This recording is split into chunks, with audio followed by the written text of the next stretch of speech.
And we're live. Welcome back to the LOOPcast. It's Tom, Erika, and Josh. The LOOPcast is, of course, brought to you by The Loop, every American Catholic's favorite morning newsletter. We have a great show prepared for you today. We're starting up top. I watched a 3.5-hour interview with Hunter Biden from someone who was on Hunter Biden's side. Now, is Hunter Biden the Democrat anti-hero that we've always been waiting for, or a crazy, old, vinegar-filled man shooting missiles at fellow Democrats? I don't know. I saw the whole thing. We're going to get into it. I have the clips. I bleeped it out myself. I spent the time. It's going to be fantastic. Next, we were covering the Gaza church that was attacked. We've received a lot of feedback. And if you've noticed, the Loop has changed coverage to really cover a lot more thoroughly the Catholic response and then the situation in Israel, Gaza, as it currently happens. And I think we owe people an explanation. And we did actually receive a lot of good questions, some really good faith questions about how we've been covering it, why we've been covering it the way that we have, why the Catholic Church has suddenly, seemingly taken an interest in what's going on. And we're going to address it. So I'm happy we got some listener feedback there. We also have good news. We have Twilight Zone. My cohort has spoken. You're going to hear what Gen Z has thought about President Donald Trump's first terms. And I have my thoughts on that, of course. Josh yawning in the corner too. But it's going to be great. But before we get into that, first we got to talk about Charity Mobile. Now more than ever, it's more important. Okay, Tom, hold on. I was attacked. You got to start again. Okay. Now more than ever, Charity Mobile. It's time to buy the way you believe and do business with companies that support what you stand for. That's why you should switch your cell phone service to Charity Mobile, the pro-life cell phone company. They send 5% of your monthly plan price to the pro-life, pro-family charity of your choice and no extra cost to you. Unlike some mobile carriers that resort to gimmicks to retain customers, Charity Mobile doesn't do 3-year price locks because they have never raised their mobile plan prices in their 30-year history. And all are under $50 before taxes and surcharges. You can save even more money on every line you add, making them a perfect choice for families. Also, new customers can use promo code LOOPcast to get a free phone with every new line, plus free activation and free shipping. Or you can bring your own compatible devices. You'll enjoy the same nationwide coverage as the big guys, and their live customer service is based right here in the United States. To get started, visit CharityMobile.com and use promo code LOOPcast. That is CharityMobile.com, promo code LOOPcast. Thank you, Charity Mobile, for sponsoring today's episode. What a deal. What a deal. Speaking of a deal, we got a 3.5-hour long interview from the YouTube show Channel 5 News. I've actually brought him up on the show, Andrew Callahan. Some are now calling him the Joe Rogan. Liberal Joe Rogan has been hiding in plain sight. I was shocked to see a full-length interview with Hunter Biden, who has been notably very quiet. And in the interview, he revealed he was just told to shut up. He was told not to say anything about it, told not to fight back. He's decided now's the time to come out swinging. He's been on a couple podcasts at this point, but it really was 3.5 hours. I invested a lot of time into this. Full circle. So started in the beginning with when he was growing up, ended all the way with his thoughts on the current Democratic Party. So I will say, let's start with this clip. This is what happened at the infamous debate where everything turned. I know exactly what happened in that debate. He flew around the world, basically, the mileage that he could have flown around the world 3 times. Yeah. He's 81 years old. He's tired as shit. They give him Ambien to be able to sleep. He gets up on the stage, and he looks like he's a deer in the headlights. I really did spend a lot of time censoring, and that one got missed. Well, considering that like 35% of the airtime of this interview was at the F-bomb, like it's okay that you missed the S word, but first of all, before that debate, so many falsehoods here. Before that debate, Joe Biden had 2 weeks of prep time sitting in a studio in Pennsylvania. So like he wasn't even traveling around the world leading up to the debate. And then the idea that like, he was like high on Ambien and that's why he was a deer in headlights. Okay, if someone hands an 81-year-old guy an Ambien pill, like even 12 hours before going on the biggest debate of the whole campaign, I mean, they're kind of like setting him up, right? I just, the idea was that he was so fatigued, they gave it to him beforehand so that he would, because he couldn't sleep. So he could I understand coming up to it. But yeah, am I to understand, Erika, that you don't trust Hunter Biden's word? A little bit. I think that's where I'm at. Tom, you just trashing the experience and the testimony of a Ukrainian energy executive like that, Erika. I just He did I'm an address that. extremist. What can I say? I'm a Christian nationalist extremist. I don't know. So on the laptop, interesting. And it was a Okay. longer section, so I'll just summarize. Basically, he did confirm it was his entire digital profile. And the start of the interview was interesting because we finally got an interview with Hunter from someone who was on his side, which didn't exist before that. So it's interesting. Basically, he's very upfront with his drug use and problems. He's like, he didn't deflect. He didn't deny. He's like, yes, like I was hooked on crack for a long period of time. I had an alcohol problem. It ran in my family. Like I own all of that. It was at low points in my life. I think it was specifically 2016 to 2019 was really bad. So it wasn't when Joe was in office. It was when Trump was in office. And when he was asked, he said that my entire digital life, including pictures, everything of when I was at my lowest is online. And then the interview was like, well, that's terrible. And it was total tabloid fodder. And it was. But what most people were concerned about was, business dealings, connections. Was there real corruption? He's like, yes, Right. I've been dragged in front of Congress many times. There hasn't been enough in there to indict me. He still holds to the fact that he was qualified for the board positions that he held because he was on the board of all these other different UN, USAID type things. He was actually on the board of Catholic Charities in Washington, D.C. at one point. I know. His argument was that he went to Yale Law School, he's held a ton of board positions, and he was an expert in corporate governance, I believe was exactly what he said. Now, do I believe that in regards to his energy position in China and Burisma? No. Well, but I don't know, Josh, you're on the other side of that? I guess I just, when it comes to him, like, oh, no, I had legit reasons. I had been on all these other boards. It's not just because of my dad. Well, then how come your artwork sold for a ton of money while your dad was president? And then as soon as he's out of office, no one's buying your art anymore. It's because we all understand it was buying influence.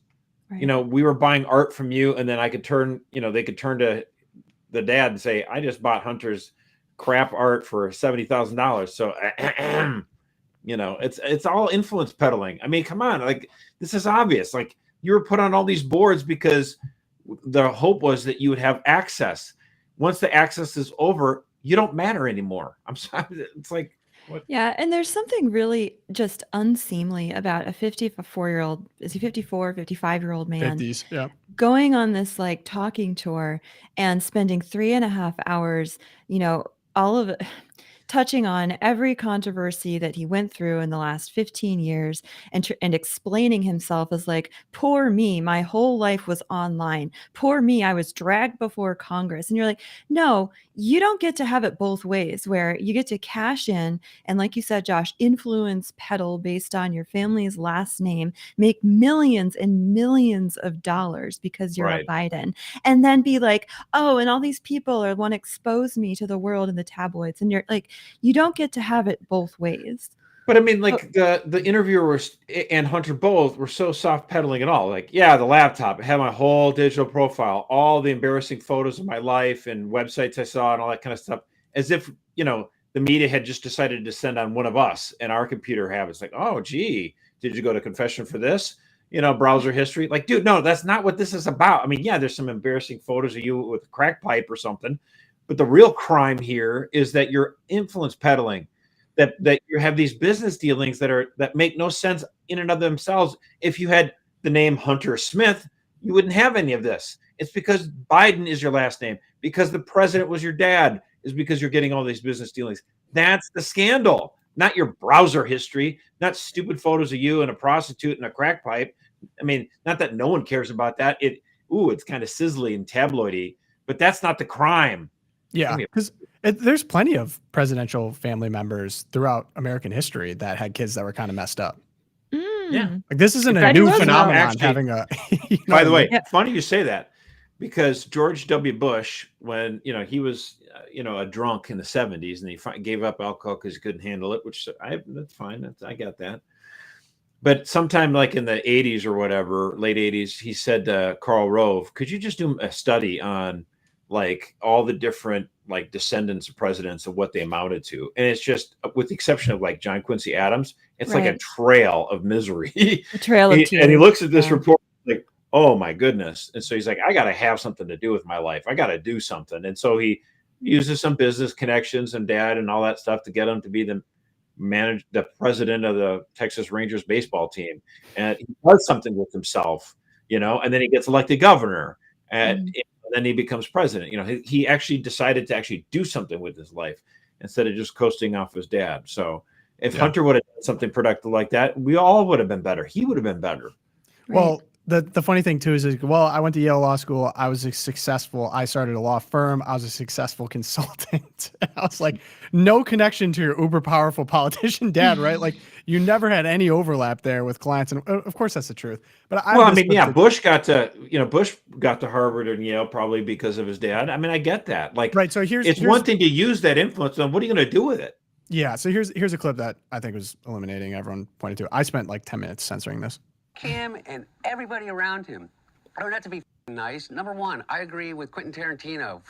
George Clooney is not a fucking actor. He is a fucking I don't know what he is. He's a brand. And by the way, and God bless him. That's actually true. He supposedly treats his friends really well. You know what I mean? Buys them things. And he's got a really great place in Lake Como. And he's great friends with Barack Obama.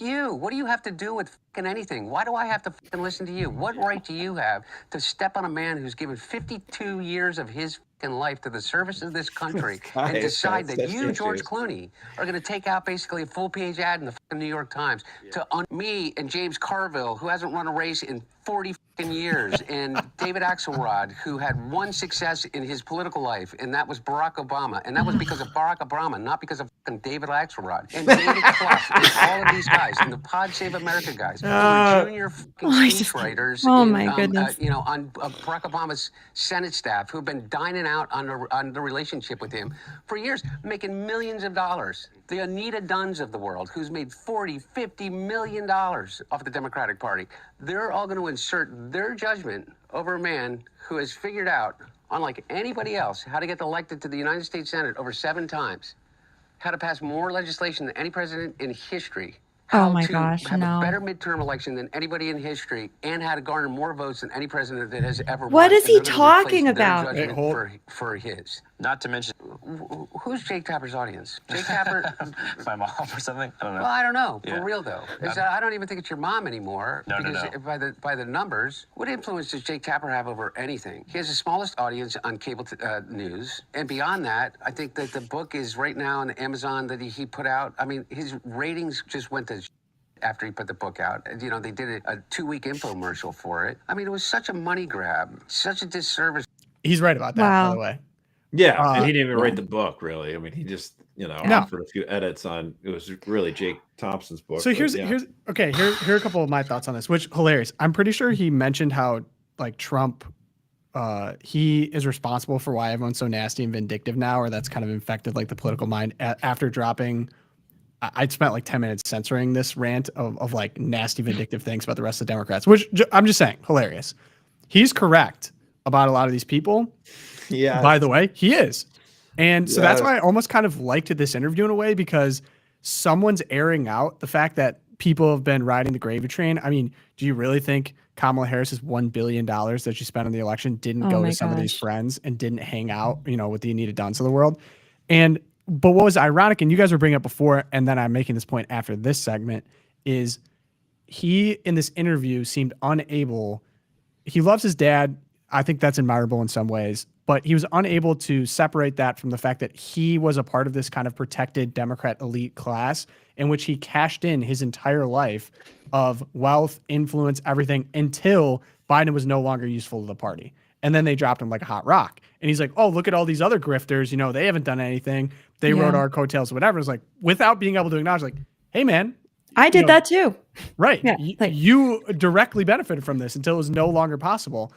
Kind of revealing, I think there's a political machine in regards to Democrats and Republicans, but certainly this is kind of blowing out this whole idea that Democrats are the party of democracy, yada, yada, yada. It's like, oh, they got their mechanics on the inside too. No question. I mean, when you lose, the knives come out. And so he's going after James Carville, and he's going after David Axelrod. He had one victory, and it was Obama, and it wasn't even you, it was Obama. It's just delicious. I'm just eating my popcorn. I don't even like popcorn. I'm eating the popcorn. I'm loving this. This is great. And ragging on the podcast, Save America folks. Yeah, the pod save. Bunch of losers. And he makes this point, like, what do you really have? What have you really done? You know, you had it's like you won an award 15, 20 years ago. What have you done lately, kind of thing. All this is kind of funny. I mean, and it's true, but it's like, at least they have something on the resume. Like, you are literally, I am the offspring of a president. That's literally all you have. It's not like you've faked anything else, you know, like he was more defending like his father's honor and legacy, which like I do think you got to give Biden a lot of credit. Like, I think he did pass a lot of this legislation, whether or not you disagree with it.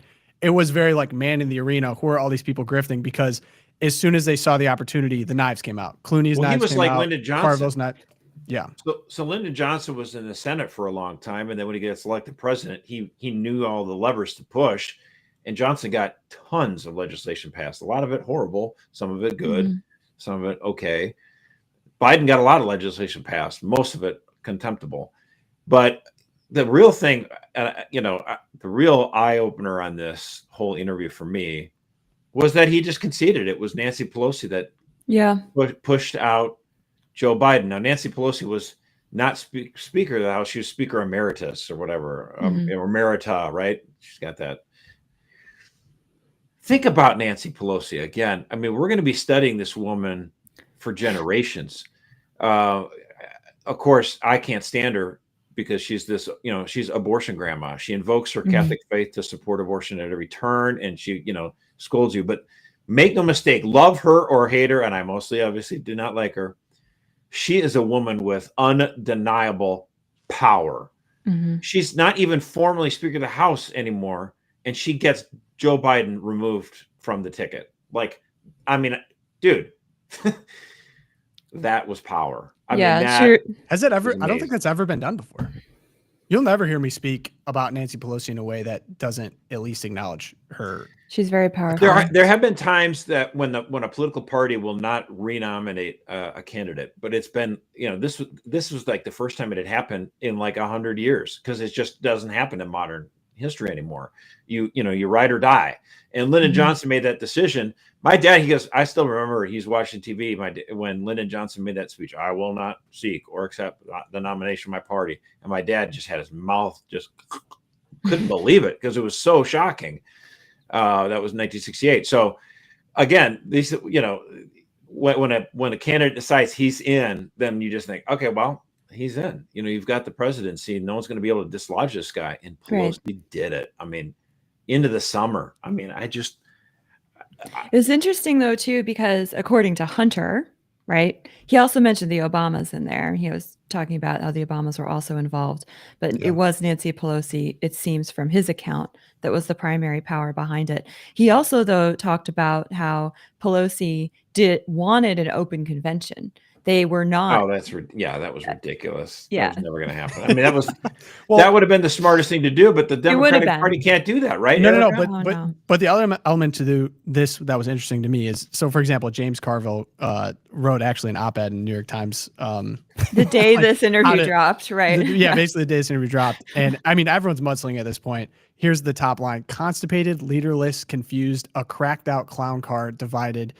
These are the words I hear my fellow Democrats using to describe our party as of late. The truth is not wrong. The Democratic Party is in shambles.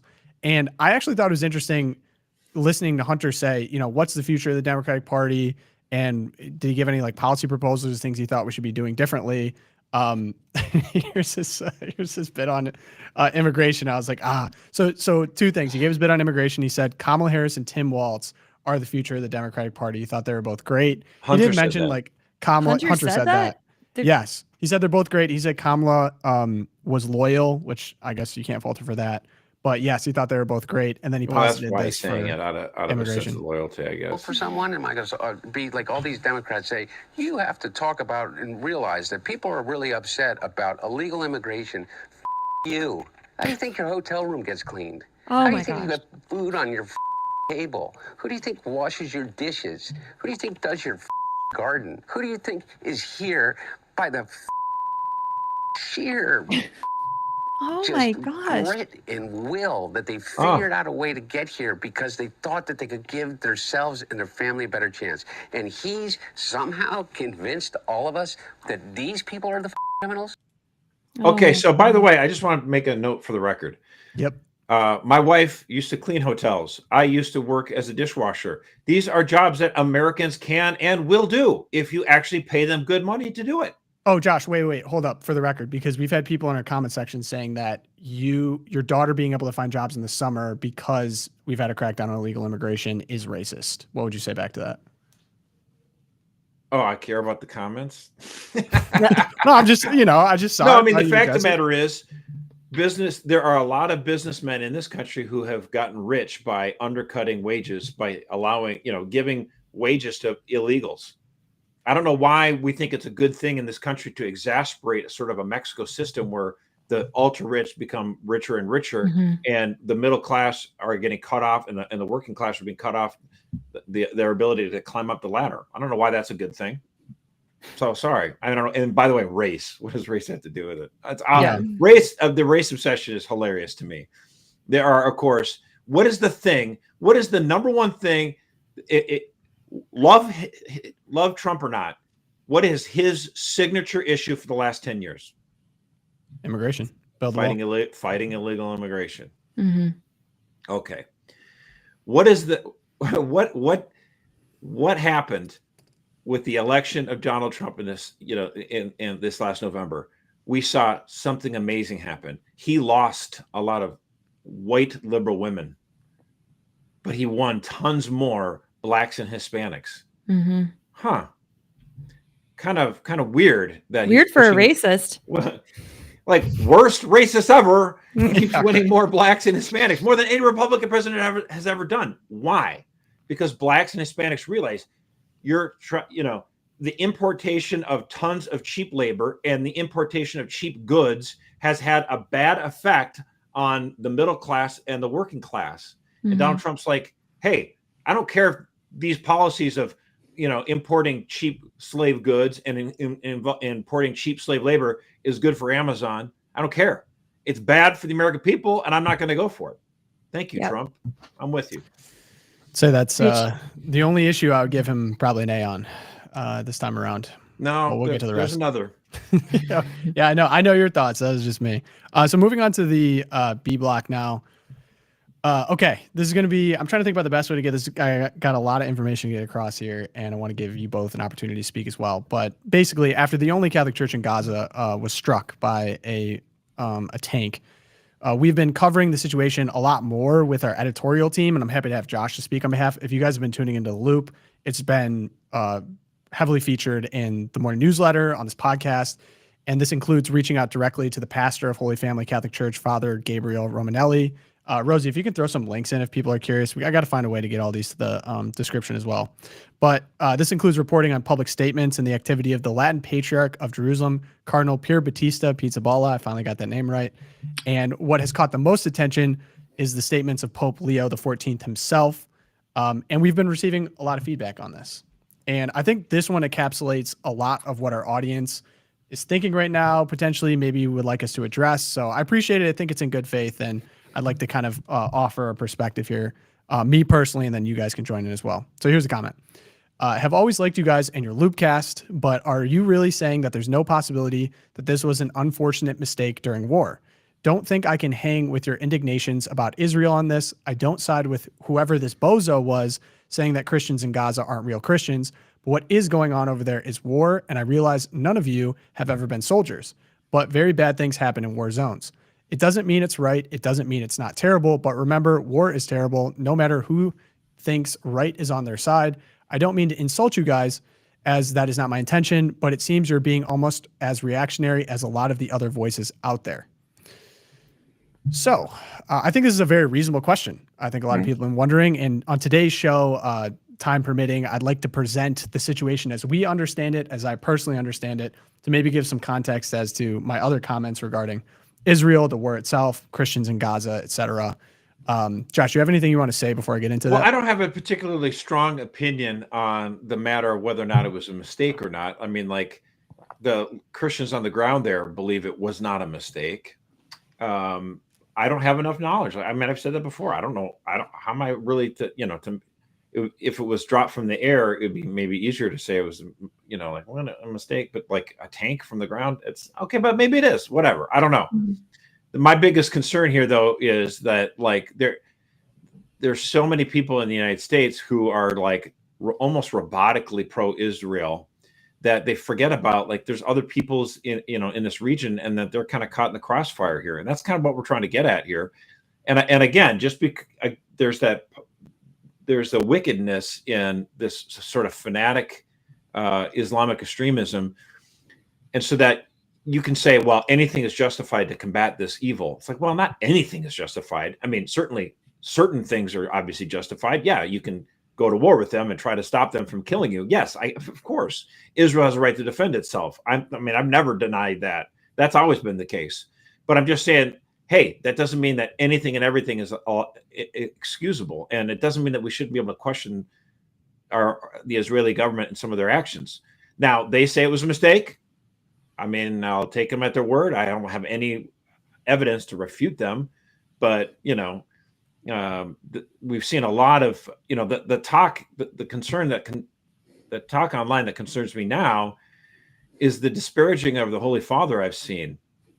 I've seen a lot of this from voices, people born in Iran that worked for Trump. They're just spouting off stuff, and they're saying that blood libel from the Pope, because they're like, he only comes to rush to the defense of the Christians of Gaza, but he says nothing about, what happened in Iraq, or he has said nothing about what happened in Syria, or he said nothing about what happened in Africa. And it's like, oh yeah, as one guy said, that would be a great talking point if it weren't full of, what he Hunter said. Biden language. Yeah. The fact is, the Pope Francis and Pope Leo have been very outspoken about attacks on Christians in Africa and in Iraq. In fact, Pope Francis visited it was right in the middle of the ruins of this church that was bombed, like in Mosul or whatever. Like, so that, like, all these lies. It would take you 2 minutes to Google this stuff. Why are people spouting off such baloney? Like, stop it. And you would attack Pope Leo over this kind of stuff. I mean, it's so stupid. So again, getting back to the issue that this person brings up, I'm a little skeptical whether or not it was a mistake or not, but I'm going to take them at their word because I don't really have any way to disprove it. But I am frustrated by people who are reflexively pro-Israeli government on no matter what happens. I think we need to be a little bit more like, okay, let's hold them accountable. Make sure that they're engaging in, just war. Like, we should demand that of everyone on every side, Especially people we fund. Yeah. Yeah, exactly. We have more responsibility to care about it precisely because we're funding half their stuff. Yeah. And Erika, I want you to chime in as I go along here, but I provided a lot because I was just talking to producer Rosie about this, and she just wants me to get granular details on a lot of this. So here's the image of the church that was hit, Holy Family Parish in Gaza. So image of the roof, completely destroyed. It's a direct hit on a known civilian refuge, especially one housing vulnerable populations and whose coordinates were shared with the IDF before the war started. So this raises questions about targeting precision. With tanks, they're using electronic targeting. So it really, the explanation of, oh, it didn't hit what it was aiming for is kind of hard for me to believe. I know there's fog of war stuff, but Father Romanelli from Holy Family Parish said he was sheltering 500 to 600 refugees, including children and many elderly, sick, and disabled people. And this strike killed 2 elderly women. I think a third ended up dying later. And the church's gatekeeper injured many others, including himself. So the IDF and Israeli government position is that Benjamin Netanyahu stated the strike was a, quote, mistake caused by stray ammunition or fragments from a shell during operational activity in the area. The Holy Land Christian Ecumenical Foundation and others have expressed doubt about the accidental nature, citing a pattern of targeting civilian infrastructure in Gaza. It is also not the first time that religious sites have been destroyed by the IDF. There was a convent of the Sisters of Mother Teresa destroyed its generator and fuel supplies, rendering a building housing over 50 disabled people uninhabitable. There was the Church of Saint Porphyrius, the Greek Orthodox Church, Porphyrius, destroyed as well, killed 18 Palestinian civilians, a 3-month-old baby, and injured many others. Over 450 Christian and Muslim Palestinians were sheltering in the church at the time.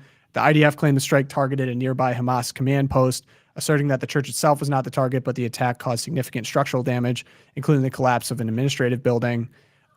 So I think the issues that I'm going to bring up next, whether or not it's intentional, we probably are never going to know. And the IDF says it's investigating. I think it's reasonable to put up suspicion, especially from our church leaders, Pope Leo himself, and then the patriarch on the ground, talking to the people, understanding what's going on, and seeing kind of the repeated pattern of indiscriminate bombing going on in Gaza. I came with a lot of receipts, so this is kind of my, what are reasonable, legitimate humanitarian criticisms of how the state of Israel has conducted this war in Gaza. So on the topic of bombing, buildings and infrastructure, 59 to 69% of Gaza's buildings have been damaged or destroyed. The damage cost estimated of 33 billion. The scale of bombing is 40,000 locations across Gaza, dropping 70,000 to 75,000 tons of explosives, exceeding Dresden, Hamburg, and London combined.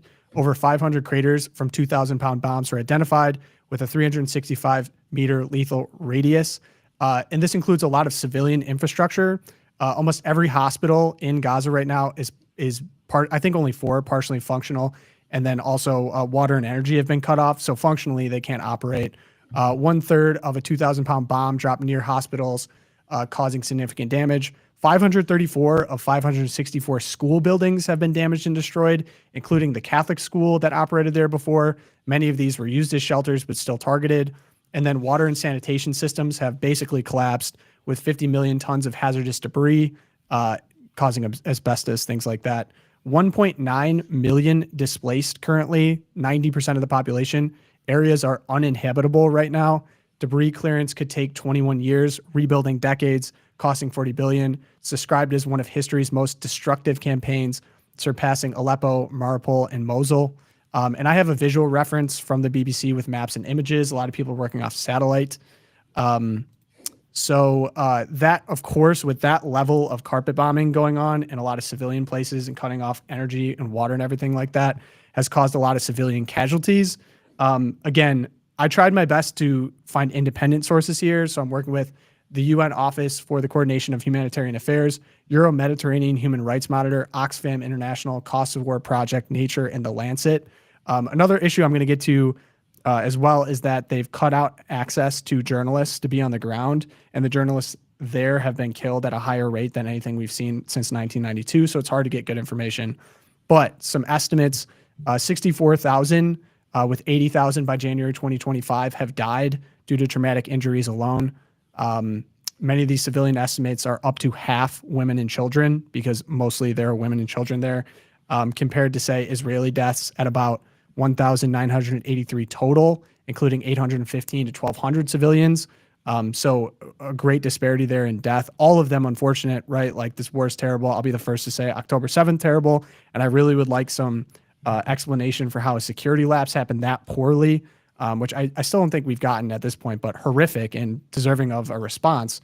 The question is this response becoming of a developed nation that we support at this level?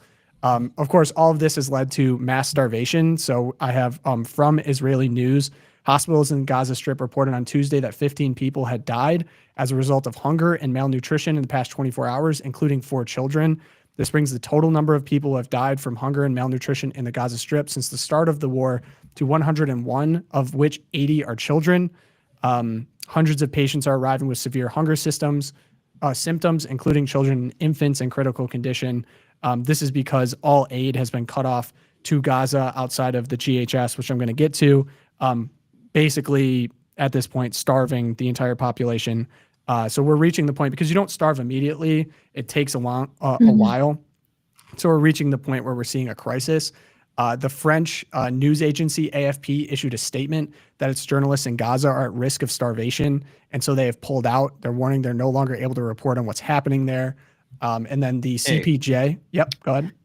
By the way, on this note, Catholic Vote has actually supplied 20,000 hot meals to Christians in Gaza. True story. So we're not just talking about this issue. We actually care a lot about. Pope Leo asked for people to come to the aid of these Christians in Gaza, and we delivered. So yeah, which I think is great, because there's plenty of people there suffering right now, Christian or otherwise. And I'll be the first to condemn Hamas, but there's a lot of people there that didn't vote for them, don't want them in power, but have been there for thousands of years with their families, who are dealing with this. Back to the journalism problem. The CPJ has showed at least 186 journalists and media workers were among those killed in Gaza, the West Bank, Israel, and Lebanon since the wars began, making it the deadliest period for journalists since the CPJ began gathering data in 1992. Israel has effectively banned foreign journalists from entering Gaza independently. Since the onset of the conflict in October 2023, the Israeli military has restricted access to Gaza, allowing foreign reporters only in tightly controlled military-supervised embeds.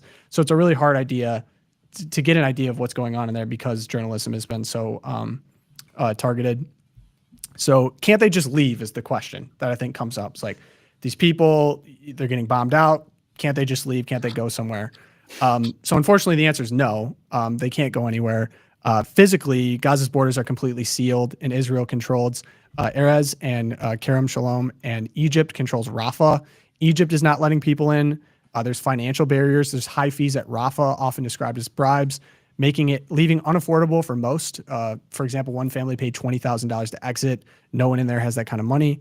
There's also fear of permanent displacement. Many Gazans fear leaving due to the Nakba, where 700,000 Palestinians were displaced in 1948 and denied return.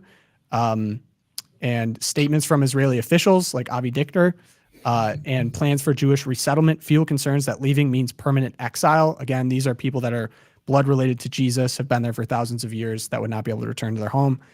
No one wants to host them. And so Israel is basically trying to offload these people. They've met in America. They've tried to go to Egypt and Jordan, but they don't want to accept these people. Other Arab states and Western countries also have been reluctant to offer asylum because they might not be able to return. And then Hamas, of course, adding to all of this, making it terrible too, is not letting people leave. They're restricting exits, particularly for critics or medical professionals to maintain control. So it's a terrible situation. One thing that I wanted to address too is this aid crisis. Josh talked about us being able to get some aid in with Pizza Ball, which is amazing. But part of the problem is since March 2025, Israel has restricted all aid entering Gaza, reducing UN aid sites from over 400 aid sites to none. And the placement of these aid sites, they're basically like football fields with barbed wire around them. It's done by the GHF. And so the GHF is an Israeli and American combined effort. They have 4 of these. 3 of them are in active evacuation sites, so bombs are falling in these areas, so not safe for people to go to.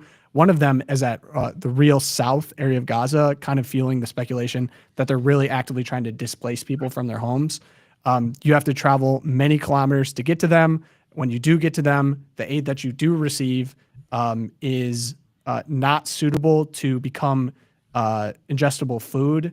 A lot of times they require clean water, energy to cook, and they're not able to do so. So that kind of fuels this problem as well. Many people made this trip and weren't able to actually get aid because people are so desperate and hungry. Water scarce. There's some water scarce. There's rioting at these aid sites. There's some people that shot bullets that were causing the tanks of water to leak. I mean, yeah, and everything's so just bad right now. And a lot of these aid sites, they're being shot at. I think there's reports of over 1,000 people have been killed at these aid sites by IDF bullets. Well, and not only the IDF, but just to like add to that, there's the issues with the IDF, popping off at these sites, and so women and children die. But also on the Hamas end of things, if Hamas has tried to take over the aid site to get the supplies for their own fighters, and they find that they're blocked by the IDF or other agents, other third party, they will actually start just shooting indiscriminately as well. So they have accounts of from both sides. Aid to the innocents in the war is being. And I think that was part of the criticism against the UN system of aid before, where there was 400 sites, was that they were aiding Hamas, which I think in some cases is possible that they were taking it over. So they moved to the GHF model, but the UN and aid groups accused the GHF of weaponizing aid, violating humanitarian principles, and potentially aiding Israel's plan to depopulate northern Gaza. The UN's Tom Fletcher called it a cynical sideshow, making starvation a bargaining chip. And then the GHF leadership, Jake Wood, he was a U.S. military veteran leading GHF, resigned, citing inability to uphold humanitarian principles. So terrible situation over there as well. West Bank violence. There has been the burning of St. George Church over there by Israeli settlers. I've seen this disputed. I have a great thread here I want Rosie to include of footage of Israeli settlers doing this, burning fields people are working in. And all of this kind of leads, I think, to this Benjamin Netanyahu situation. Very cozy relationship with Trump. Clearly, he's visited, I think, 3 times at this point. He faces some pretty serious charges of bribery and fraud and breach of trust in 3 cases that would lead up to sentences of 10 years. And there's plenty of critics in Israel of him. They accuse him of undermining democracy through judicial reforms, prolonging the Gaza war for personal gain, causing political instability, and living extravagantly at the public expense. And I don't know enough have about the article on BB that. corruption charges, but I do know that, Israel was really close to practically breaking out into a civil war, and they're very divided polity right now. And every time things look like, his government's about to fall apart, because, they have a parliamentary system there. It's different than where we have regular elections for president every 4 years. So at any moment, the prime minister there could lose the coalition and it would fall apart and you'd have to call new elections. Every time he gets close to that, he just engages another front in the war. And so, is that a coincidence? Maybe not, again, that's what kind of drives a lot of this. It seems like he's using this war as a means to stay into power. I hope that's not true, but there's a lot of corroborating evidence that suggests that might be the case. So again, you wonder if a lot of these people in the Christians in Gaza or whatever are suffering because of, it's not really the best interest of everyone at heart. Yeah.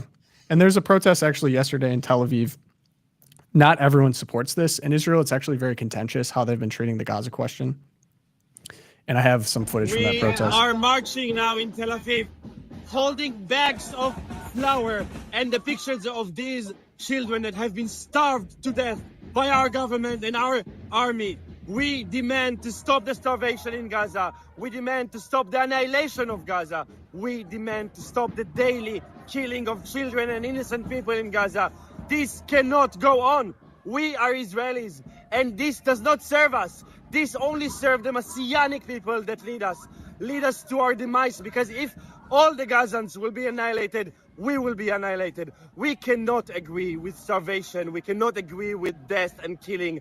We must do something. So we call from here to people to just refuse to enter Gaza, refuse to serve this death and annihilation. This is the only possible answer right now. Well, I don't know how much of what this guy's even saying is true too, but at least the only reason we put that video up there, again, we're not necessarily agreeing with everything that person said, but we're trying to show that even in their own government, the Israeli government, there's a lot of dissent and a lot of, it's not like it's a grand unifying thing, everything that's going on in Gaza. So just want to make sure people understand that we're not signing off on everything this guy's saying per se. No, I can clearly speak from my position here. I'm just saying people have been telling us on the podcast, like, you can't speak confidently because you're not a soldier and war is confusing and the sources aren't good enough. I think that there's plenty of information available through the internet and through credible sources that what's going on currently in Gaza should at least give pause to full-throated support of everything that Israel is doing. And I'm saying this also as a warning to people who are older than me and don't understand how young people feel about this. Everyone under the age of 35 that I've spoken to feels that this is a genocide. Now, whether or not that's true or not, I don't know. But something about the information campaign that is being waged upon, say, Americans of the Western world is breaking at this point, and people don't believe it. They don't believe that it's authentic. They don't think it's genuine. It's hard to see so much death. It's hard to see so much bombing. It's hard to see so much displacement of people, Christian or otherwise, and just say, well, this is just war somehow. Because so many just war theories are being proven wrong in this case. A lot of these actually genuinely war crimes. Currently, Benjamin Netanyahu's wanted as a criminal by the International Criminal Court over actions. I don't care for the ICC at all. Right. I'm just saying. Again. I'm just saying there's enough here to be like, okay, maybe we should take pause. Pope Leo speaking this way. The patriarch on the ground is speaking this way. And now this issue has impacted Catholics personally. So people are now entering into this whole conversation 2 years after the fact and being like, okay, let's go through some of the information here. I'm just saying, not all of it's going to be true, probably not all of it's going to be wrong, but I think that we should think of human dignity first. The people in Gaza that have been there thousands of years, that are literally descendants, potentially from Jesus's lineage, are not going anywhere, and they shouldn't go anywhere. The answer isn't just to kick them to America, or to Egypt, or to Greater Israel. I guess the point is, when the person wrote in on that, it's like, you're not soldiers. Well, I'm not a soldier. My dad, my sister, my brother, they all served. So like I know I haven't experienced it firsthand, but I have enough pause to say, yeah, actually, that would make us want a ceasefire. That would want us to make sure, like let's not do what's going on in Gaza. Like, take a beat. I would hope that the United States government, because we have heavy influence with the Israeli government, would exert that power and say, hey, we give you so much defense, we give you so many weapons. Could you take a beat here? Could you pause? Stop what you're doing, because it looks like a lot of this stuff is bad news. So, I just want to jump in here for a second too, because an argument that I've seen quite a bit is that, well, Hamas is so bad that we're not talking about two parties where there's some kind of end game that they can agree upon that would be acceptable to the other side, right? So the example being, I listened to this crazy interview between Ross Douthat and Brett Stevens over at the New York Times, and Brett Stevens is like pro-Israel, and he even gets to the point of being like, yeah, Dresden bombing, totally justified. Yeah, Hiroshima, absolutely. I mean, because he has to go there if he's going to defend the extent to which even he is saying Israel has gone in many of these cases. But what he ends up saying is, oh, well, the only possible solution here is a two-state solution with Palestinians and Israel living side by side in countries and getting along just like every other peaceful border gets along in the world. And of course, the objection to that is, well, that's not what Hamas wants, because Israel, I mean, and I think it's telling that we just saw protest marches in Tel Aviv. You know what happened in Palestine, in Gaza, when they had protest marches 6 weeks ago? Yeah. Hamas kidnapped all the leaders of those protest marches, tortured them to death, and put their decapitated bodies, hung them from telephone poles for people to see. It's two very different combatants here, right? We're not talking like Germany, France, which was horrible, but at least you had some kind of common, how do we get to an end point goal in mind, right? That being said, when I get emails saying things like, well, you just don't realize that this happens in war, and war is hell.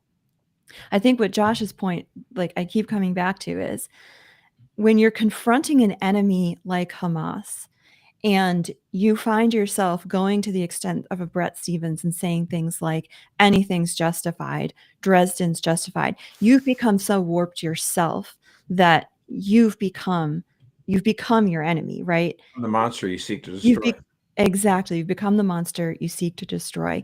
And yes, war is hell, but that doesn't mean that anything is therefore justified, or that we as Americans who are funding all of these weapons going over there don't have a moral responsibility to say, let's put the pause on. I would love, can we just get some kind of, what's the state of Hamas right now? Like, if there were to be a ceasefire, could Israel, with our weapons, with their technology, with their boots on the ground, with the millions of conscripted servicemen and women that they have, that they could hold Hamas to some kind of ceasefire and until we have some kind of relief to the humanitarian crisis going on over there. But I don't see that kind of an assessment being put out to the public. Have you seen it, Tom? Because the last the agreement before both sides are disputing, it ended with Israel bombing and killing, I think, about 200 people and breaking the ceasefire. So people are saying, well, it's because they didn't release enough hostages, which was a term that was added later to the agreement. So there's negotiations still going on. I think some of the other frustration as well is, well, if this is really about the hostages, Benjamin Netanyahu, Israeli government, then why aren't the efforts not redoubled down upon getting them out, finding a solution that would actually end the killing on both sides? I know that's easier said than done, but it's, oh no, now we need to do regime change in Iran. We need to now go hit Syria, which they've just hit Damascus. We need to do these hits in Lebanon all at the same time. So it feels like kind of a moving goalpost. And I think from America's perspective, this is not, so like we're talking about the morality of this because we're Catholics, and I care about human dignity, whether or not you're Christian, Arab, Muslim, Jewish, it doesn't matter, because I think a lot of this actually makes the lives of Jewish people all over the world much worse because of this very extreme action, indiscriminate bombing that we're seeing in Gaza right now. So I don't think it's good for anyone. But if we're talking about an American national interest perspective, how is it in the American national interest to conduct warfare in this way, where you've cut off water and electricity, you've bombed all the hospitals, you're bombing churches, you're displacing all the people? and you want them to be refugees now in America somehow, as if that's a solution to this problem. It's not. And it's also not good to continually partake in regime change in the Middle East, as I've continually brought up, say either Iran or in Syria. Look what happened in Syria. They got rid of Assad. Somehow that's a big win. And now all of a sudden Muslims are beheading Christians in the region, as I said they would, as many said they would. And so now the answer is, well, we got to keep bombing them. We got to keep attacking. We have the power to end this. The United States does. And I will say a big critique on the Trump administration from people who voted for him for no more wars, especially younger people who grew up with the pain after Iraq, or people that went to Iraq, and we're now conducting more war after being told we're not going to do it. We're not going to be doing this forever wars. We're still in it. It seems like a no-brainer to move towards peaceful solutions. We have the power to do so. We could, and we're just not doing it right now. And that frustrates me personally. So the coverage will continue.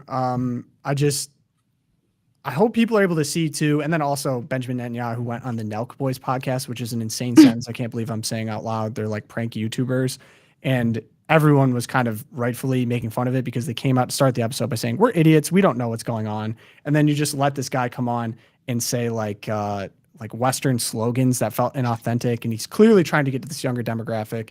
I also saw reports of the Foreign Ministry of Israel trying to fund MAGA influencers to go to Israel as some type of trip. Israel 365. I'm telling you, this is the same approach that the DNC took to try to buy votes for Kamala Harris, who was inorganic and it didn't make sense. I think lasting peace and not bombing Catholic churches and then not accusing Pope Leo of somehow being in bed with Hamas, it's not going to win you That favor. was not the Israeli government, though. No, but pastors in America have. I'm just saying American officials have. So this is not a winning recipe if you're trying to not alienate what support you have left for how you're conducting yourselves in the Middle East right now. So I got it off my chest. This is the episode I'm going to be referring people back to. This is how I feel. This is the information that I would like to get out. So if anything, maybe serve as a reminder, there's another side to this, and that it's worth considering, and that human dignity should be put before everything. That's not forgetting no that your opponent has no concept of those shared values. We just got to include that. Great. And people in the chat, did your children serve in Iraq? No, my children didn't. That doesn't mean I can't have an opinion about news that's going on right now. So I'm not going to stop talking about it. Sorry. I don't know what to say. Good news. Erika, what do you got? Okay. Now for something completely different. RFK Jr. I just want to do my weekly RFK Maha Moms Wins segment right now. So we got great news, I guess. Fruit Loops is also, I don't feed my kids Fruit Loops because gross, but they're not going to have dyes anymore. So if any of you love Fruit Loops, great news. But this is more important. This is the real good news coming. Our email is the only loop you need in the morning. Yeah, the only loop you need in the morning is the loop. If you're not subscribed, what are you doing? Get the loop. Go ahead. All right. But what I was really worried about were people coming in and snatching my livers. There was this old Monty Python sketch that, I don't know, this is like East Coast elite kids grow up watching Monty Python research, I don't know, reruns. And there was this sketch of the guys from the NHS go into a house and they're like, let's see your liver organ donor card. And the guy's like, here it is. And they're like, great, we're taking your liver. And okay, all this to say that there was this report that came out, and I've known this my whole life. Do not be an organ donor on your driver's license, because it is known that there are abuses of the situation. The Organ Procurement Office, which is a federally funded, federal level office, where they've actually harvested the organs of still living persons. Yeah. And this big report came out from HHS this past week confirming horrifying statistics, like 103 cases, 29, almost 30% of cases of organ donation show concerning features, including patients with neurological signs incompatible with organ donations, meaning neurological signs like they were still alive and semi-conscious. It was so bad and ugly. But here's the good news. We're actually going to do something about it. Yay. So HHS is putting in place, they're giving the ultimatum to the OPO, the Organ Procurement Office. They're giving them the ultimatum saying, you have to get your crap together and stop harvesting organs and demonstrate that you've stopped doing it, or we are going to decertify you. They are mandating strict corrective actions for the OPO and system-level changes to safeguard potential organ donors nationally. The OPO must conduct a full root cause analysis of its failure to follow internal protocols, including non-compliance with the 5-minute observation rule after the patient's death. In other words, not checking to make sure that they're actually dead. Only a little dead. He's just mostly dead, right? Little Princess Bride for you. And develop clear, enforceable policies to define donor eligibility criteria. Additionally, it must adopt a formal procedure allowing any staff member to halt a donation process if patient safety concerns arise. This is because of absolutely hair-raising stories of nurses being like, no, they're still alive. Stop the process. And the doctor's like, nope, sorry, taking the liver, taking the kidney, we need it. Brain, out it comes. So anyway, I'm just really excited. And also the title of this just smacks of there's a Catholic in here drafting HHS memos. HHS finds systematic disregard for sanctity of life. This is what I voted for. RFK, HHS for the win. That's true, though. That's why I don't have organ. I was going to say, I can't be the only one that's been like, yeah, it's a little sketch. Yep. Which is unfortunate. I'm sure someone's going to email in that works for the organ donor situation. Like, you guys should do it. I'm open to all opinions, but that's exactly why I didn't do it. Josh. Okay, so I mean, Paramount, CBS announced that they weren't going to renew Stephen Colbert, late night talk show host, who, you know, and instead of saying, oh gosh, I guess that makes sense because that program is losing, you know, $40 million a year. All the commentators are like breathless about this, you know, like even my liberal friends in high school were like, I can't believe this. What does it say about our republic that you can't criticize the president of the United States? Oh my gosh. And so I put it, I'm like, well, before you start the clip, I'm like, oh yeah, you know, because where else are we going to go for anti-Trump humor? Like, Colbert was the sole brave figure standing up. up. It's all out. They're all gone. No one else will give me a break. Oh, right. So with the media has been mourning this like a funeral for the last several days, and I have to give credit where credit is due. One of the anchors on the CBS, granted it was CBS, so maybe he's being pro his company, but Tony Doculopoulos, I would say his last name has got a Greek name. I can't say that. Anyway, little reality check. When all the other liberals on the thing were like, "This is so terrible. This is happening. I can't believe this is happening." And he offered a little bit of a respite from their mourning. Let's hear what he has to say. I don't have people. That's why people are reacting the way that they are. No, I understand the emotional feelings, but I don't have an MBA. But I don't. He's not right that the merger, the $8 billion, is based on reruns of a comedy show. No, people are buying the movies and the sitcoms and the sports. They're not based on reruns of us either. So I think he's wrong about that. He's saying that it contributed to it. He's saying it's all encompassing, the total package of it. That already happened in the past. And he also acknowledged that these late night shows are what he called like a Blockbuster kiosk inside a tower record. So the business is broken. And what no one seems to acknowledge is that the politics also changed. The business changed and so did the politics. And it got way more one-sided than anything Johnny Carson was ever doing. I think we should reflect on those changes as well. It's been a big shift culturally in that regard also. I hear you, but I think many people feel there's another way to do it. You know, it's a very difficult position to be in, to disagree with something that company's doing, but also still loving your job and loving what you do. I really feel for Stephen Colbert. I think feel for the whole staff of both those shows and whatever comes next for everybody. I do too. I think people will miss those shows when they're gone. Yes. That's the bottom line. No doubt. And I don't believe that he's going anywhere when it comes to this industry. He's going to land somewhere for sure. That guy right there was great at catching footballs for my Vikings, but not a great commentator. Nate Burleson, I still love you, buddy. Shut up and play, buddy. Shut up and play. Yeah, no, I mean, again, it was so devastating. It wasn't his line. He quoted it from someone else, but Blockbuster kiosks inside of Tower Records. Dang, dude, that is nuclear war, man. That was pretty awesome. That is so true. I mean, like, it is possible that if late night, all these guys like Seth Meyers, Stephen Colbert, Jimmy Fallon, Jimmy Kimmel, if they hadn't gone with a hard left political stuff, we all rip on that. You know, like, why can't you be like Johnny Carson, rip on both sides? I've said this before, but maybe honestly, it wouldn't have saved them because maybe it's just a dying industry anyway. Like, who cares? Like, the fact of the matter is, we had a lot more celebrities that were that could actually draw eyeballs in the 70s, 80s, and 90s, and even into 2000s, but not lately. Tom Cruise is like, how many movie stars you have? Oh Like my Tom gosh. Cruise is it? Like Do you know who the guest was supposed to be for his last show, and then it got canceled? What? For whose show? Stephen Colbert's? Yeah. I mean, he's All still right. until. Do you know? No, I don't. It's Adam Schiff. Oh my gosh. Well, the last one he had before the announcement. Before the announcement was Adam. Yeah, I think it was Adam Yeah. Schiff. Yeah. He had Stacey. Nothing like bringing a California on to really Yeah, jazz up your audience. Yeah, but I do think the other thing that, well, first off, the show cost $100 million, I think, to make, which is insane. Yeah. And it ran Okay, into but if it's making a profit, cost. like, But okay, and that's what I'm getting to here. Like, before we get to that real quick, Yeah, because go ahead. this is a CBS morning show. Like the morning shows make tons of money. Mhm. The late night shows used to make tons of money too. They don't anymore. Yeah. Right. But I think like, Johnny Carson and David Letterman, they used to be like curators of mass culture. So you get there, you're like, oh, they're going to tell you what's Mhm. going on. And mass Right. culture is dead. Like the only way forward really is you have niche curated people that curate culture for you and your little bracket.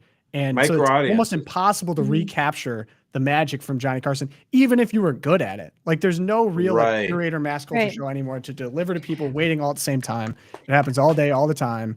And these people Agree with more than that. deserved to lose that title anyway because they're not funny and they became way too one-sided politically. I think Jon Right. Stewart came on one time and was cracking jokes about if chocolatey goodness escaped Hershey, Pennsylvania, we have no idea who did it. Like he was making jokes that everyone knew about COVID and it being released from Wuhan. At the time, super kind of like, well, you don't do that. And even Colbert really couldn't even lean into Yeah. it because He did like ended do the with segment. vaccine dance that everyone makes fun of. Like the only time I've heard Stephen Colbert talked about or even have come across my radar was the vaccine dance. That was insane. Mhm. And him getting fired are the two. Yep. Since then, I've literally not heard from him one time.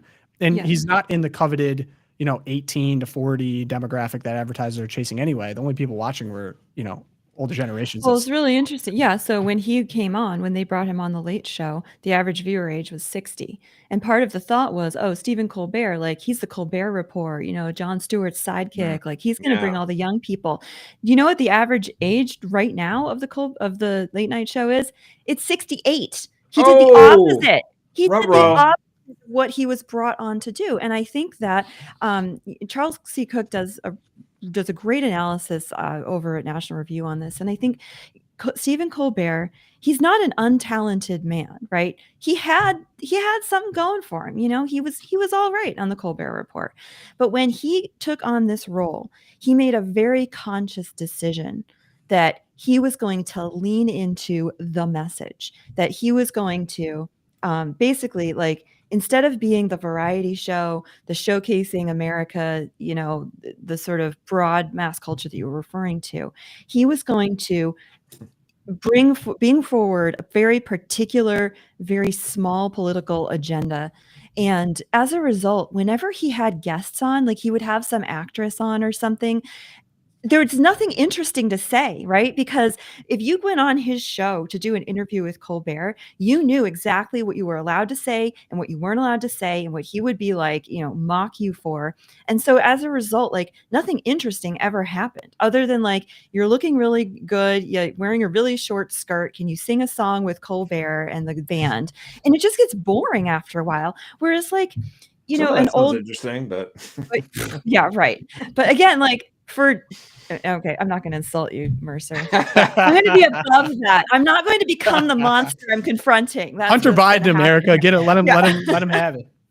But like it was just boring and oafish, and he made it very clear boredom. that he hated America. He hated more than half the country, and it just was stupid. Interesting analysis on that too was Yeah. they talked about Jon Stewart when he was a late night host, and then he actually moved to do an Apple show.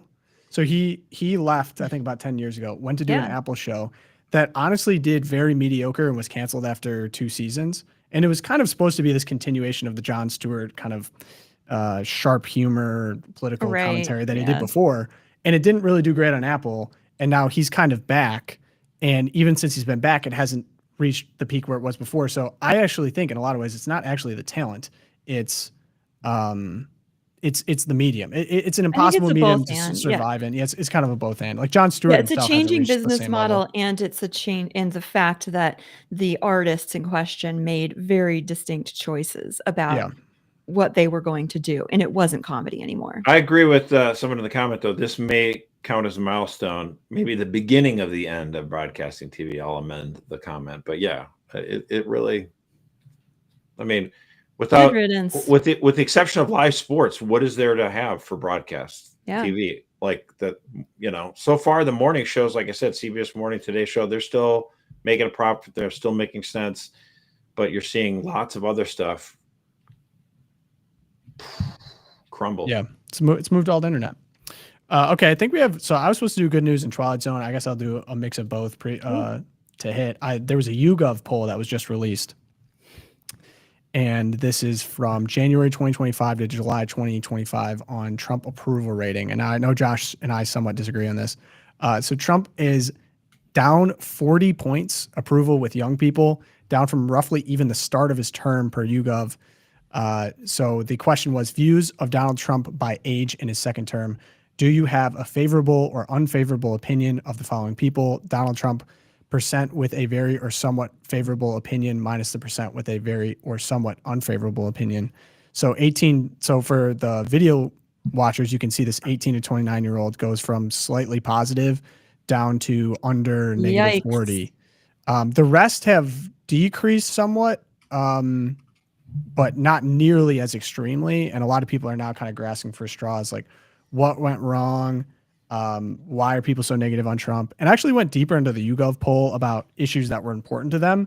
And he's getting destroyed on economy. He's getting destroyed on inflation. But I think this question specifically, that was like what's most important. So I think what Josh says about it is partially true.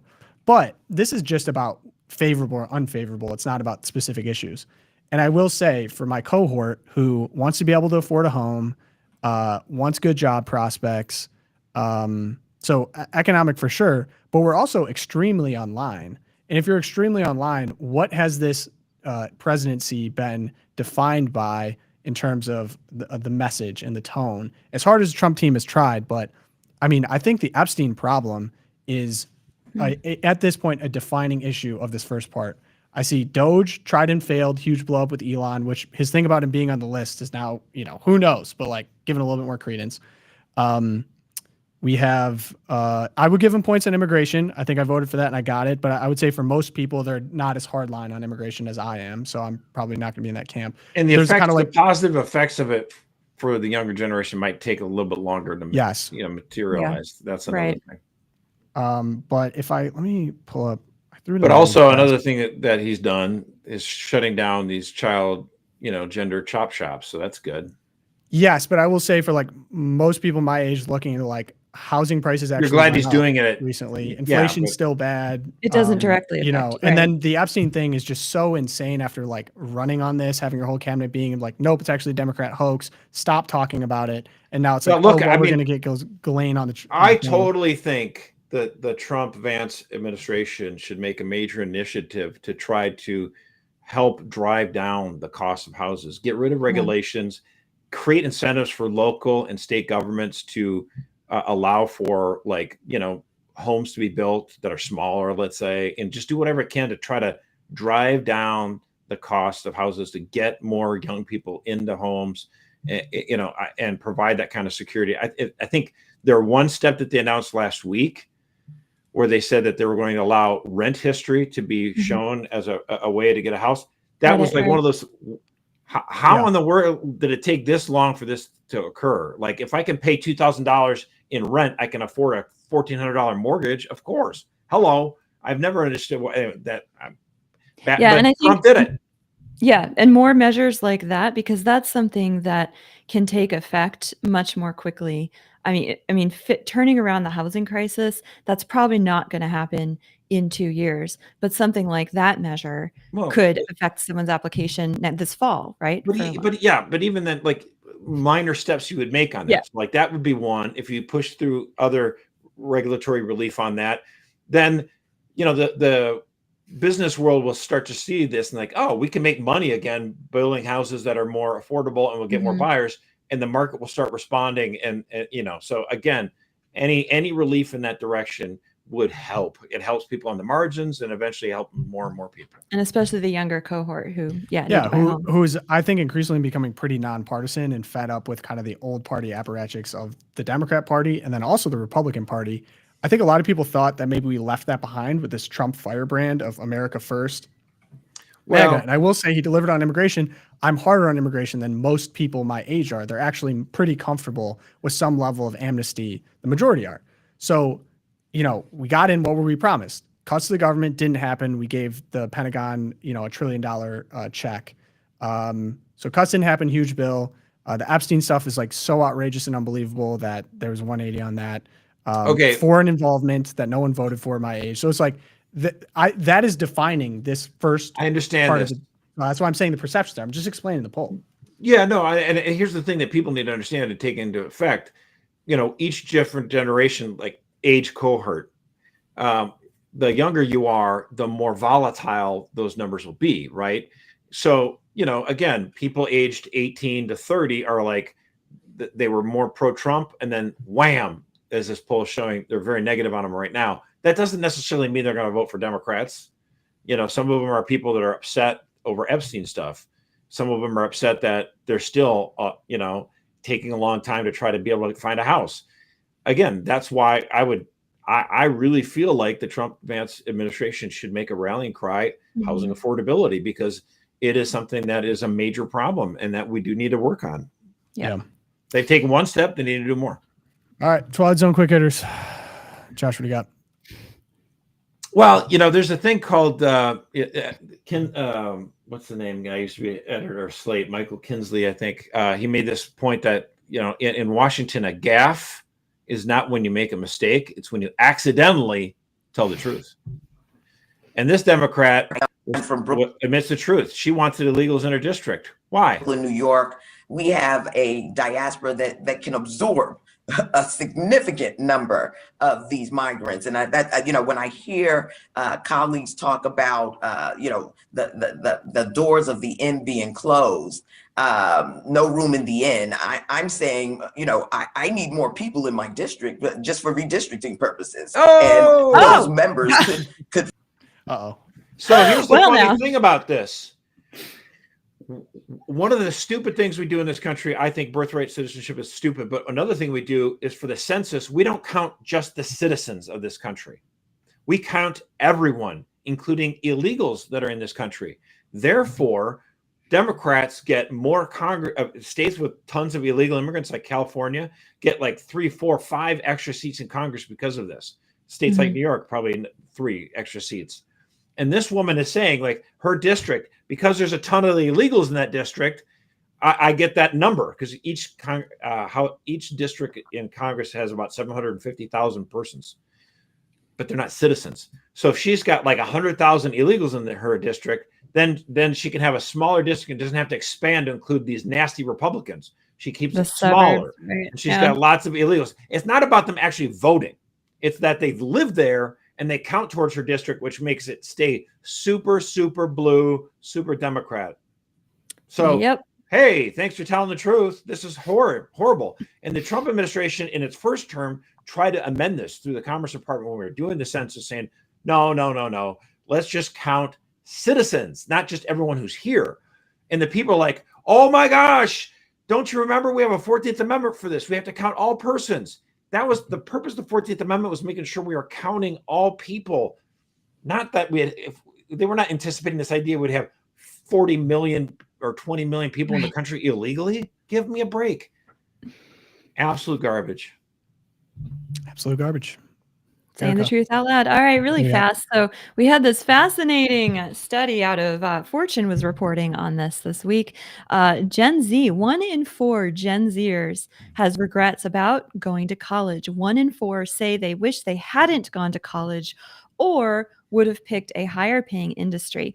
And 19% of them said that this dissatisfaction in part was because their degree that they took did not actually contribute to their current career or job. So they feel like it was a waste of time.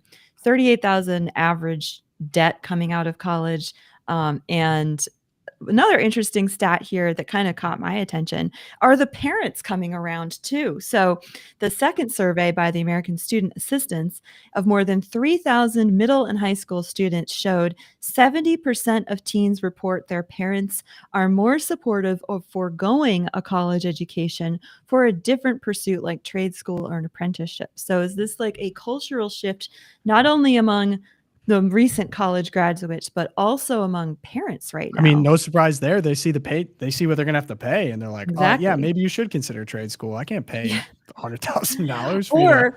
Or it took me till I was 38 years old to pay. This isn't me personally, but took me till I was 38 years old to pay off my debt. And I don't want my kid to saddle themselves with that, considering the outcome. And the fact that, for Gen Z men, they have the same unemployment rate, whether they had college or no college. That's this is shocking nuts. stat. This is nuts. I saw that study too. And it's like, so unfortunately, these numbers are just going to keep going up. And unfortunately, there's not going to be a quick solution because a lot of these colleges, if you want to look up how many colleges currently exist in America, it is unbelievable. It's its own kind of like third rail industry. They're all just going to have to die really slow deaths. I don't think they have it in them to actually make adjustments. And so it's just going to be, because actually we've peaked with the amount of high school students that we have currently. It's all going to be downhill. So enrollment's going to go down. Demographic cliff. And I also think if you were to ask, say, the average person graduating now, almost all would say most of their classes were pretty much a total waste of time, because there's the impression given to them is that, this is somehow, going to be great job training, which it never is, and wasn't the original intention of university. Exactly. Original That's my intention of next university. point. Yes. Go ahead. I was going to say, you can make it better than I, but the reason why though college was a waste was because we've set up college to be this really, really expensive, like everyone has to meet this bar to even get an interview for an entry level job. Like you have to have the college degree, and that somehow it's going to qualify you for a high paying career, which just turns out not to be the case in so many situations and for so many kids. And that's what they're realizing. But it's not a waste because it didn't contribute to your career. It was a waste because it was not forming you to be a free person, which was the point of education. The point of a university education was originally to form a person for leisure. So you work so that you can have free human activity and be a fully formed human being. And when we walked away from that over the course of the last 120 years or so, that's when it became a waste. And now we're finally just catching up because the economic reality of the waste is really gobsmacking us in the face. So we have to reorient the purpose of a college education. Because there's real impacts of this too. Like I'm seeing Hannah in the chat saying student loans kept me from staying home with my kids for 2 years. Yeah. I know people that are prolonging getting married or having children because of the amount of debt that they've incurred through this, which those are real human problems, completely avoidable if we had a better system. That are the things that actually make people the happiest and most fulfilled by all known statistics. That's the point of life. Right. That is the point of life. That's so if we've created meaning. something that is against the point of life meaning, right, we've lost the plot. We have two things where college has become disproportionately much more expensive than it was 30 or 40 years ago, and houses are much more expensive than they were 30 or 40 years ago. Now, part of the housing thing is that people are just wanting larger and larger and larger and larger homes. So that's part of what's driving it. Well, the homes are also not available that are smaller. No, I know. Again, yes. I'm with you. I'm with you in the zone. That's what I said. But I'd encourage people to check out Skills USA. I was watching them. It's an organization dedicated to help people, teachers, parents, all this kind of stuff, understand all the different opportunities that are available in the skills trades. Something that Mike Rowe endorsed it. Yeah. So, and I just feel like, I went through a public high school, and I don't feel like I got a great education. So going to Hillsdale provided me a really good liberal arts education. But my kids are like getting a fantastic education. It's not as good as Hillsdale, but like in high school, these Chesterton academies are phenomenal. You're learning so much. I feel like you're almost better off at 18 than I was at 22. And you don't have to necessarily go for 4 years unless you have a plan, some sort of an idea of what, how you're going to be able to afford it. Because like, if you want to go and start a family, like maybe this is not necessarily the default. Just because it was the default for everyone for decades, doesn't mean we can't question it. Yeah. Because what was the compact or the agreement basically was, if you go to college, you're going to become a liberal thinking person, as in like the true meaning of liberal. That's not happening anymore. You're going to be able to make more money. That's increasingly not becoming the case anymore. And it's going to like measurably improve your life, which it hasn't in many cases, because people go to these like alcohol and sex infused, like, late adolescent fun zones. And then they leave and they're in debt and can't actually have a family or do anything. So yes, someone asked if it's a scam. Yeah, I think it's like a self-gratifying academic cartel that we currently have operating many of these colleges that cash in off the government, which there's some things being done about that.